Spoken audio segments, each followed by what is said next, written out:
Students, let's continue with our topic that we were discussing yesterday. That is, the major themes in the novel Rich Like Us. We have already discussed some of the themes, and that includes politics and political corruption against the backdrop of emergency period, crumbling of democratic values and misuse of arbitrary power, suppression of the poor and weaker sections of the societies. We also talked about various political ideologies and its repercussions, about the impact of colonialism, and also about patriarchal power.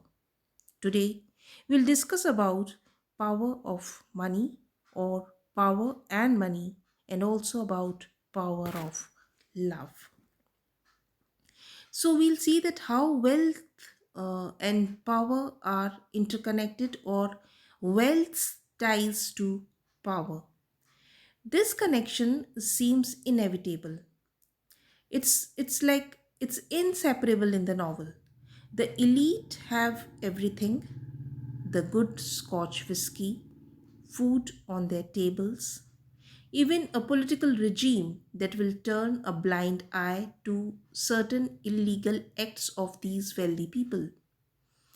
Whereas the poor, they are likely to be arrested and tortured for the barest hint, sometimes even a fabricated hint of committing any crime against the reigning power. So, poor are suppressed in all possible ways.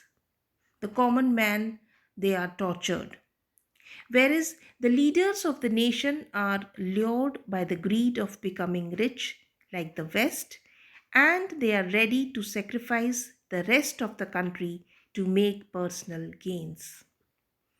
Nentara Sehgal strongly expresses the realities of the country and how socialistic governance would do welfare to the people.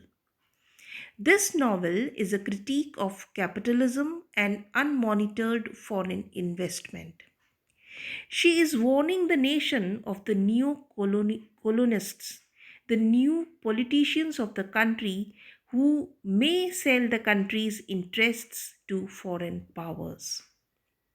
In the novel, we see Devkins is a capitalistic entrepreneur, though totally lacking in skill and character, but protected by his connections at the top.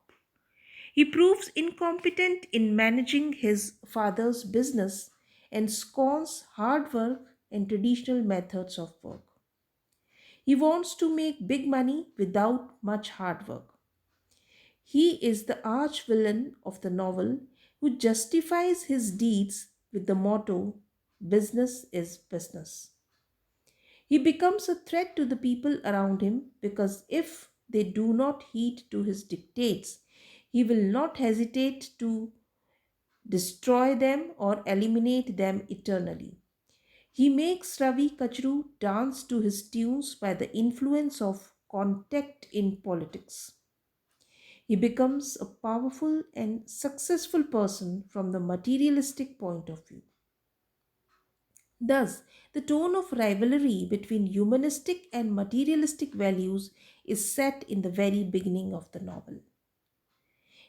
Sehgal warns the readers of the home colonialists like Dev and alerts them by showing how the country's interests are at stake. They are in danger. The Prime Minister of the country faces a troublesome tenure, but the grit and the moral courage with which she makes decisions and brings the situation under control is an example of emotional intelligence. We can declare her to be totally emotionally intelligent because she proves to be an excellent administrator capable of controlling anarchy. But the administrative decisions taken by her bring welfare only to people who flatter her. Others who are devoid of this skill, means those who are not so good flatterers, They are left in utter despair and are denied justice. So, this is how wealthy people are accumulating more wealth. They are becoming more rich by flattering, uh, we can say, the prime minister or the top political contacts, whereas the poor or the common man, they are suffering. Then another theme is the power of love. This theme asserts itself most prominently through the character of Rose. Rose, who loves her husband Ram so dearly that she is willing to leave behind her home and everything she knows in England to take a position she can hardly even justify to herself, his second wife. She is willing to sacrifice everything to be with him. Then the young Sonali, another character in the novel, is not any man's bride, but she finds herself unable to stop caring for Ravi Kachru, her childhood friend and later lover. Thus, we see that power, whether muscle power, money power, or manpower, holds dominant place in this novel. The arbitrary power and money and patriarchal power and power of love displayed very uh, intrinsically by the author.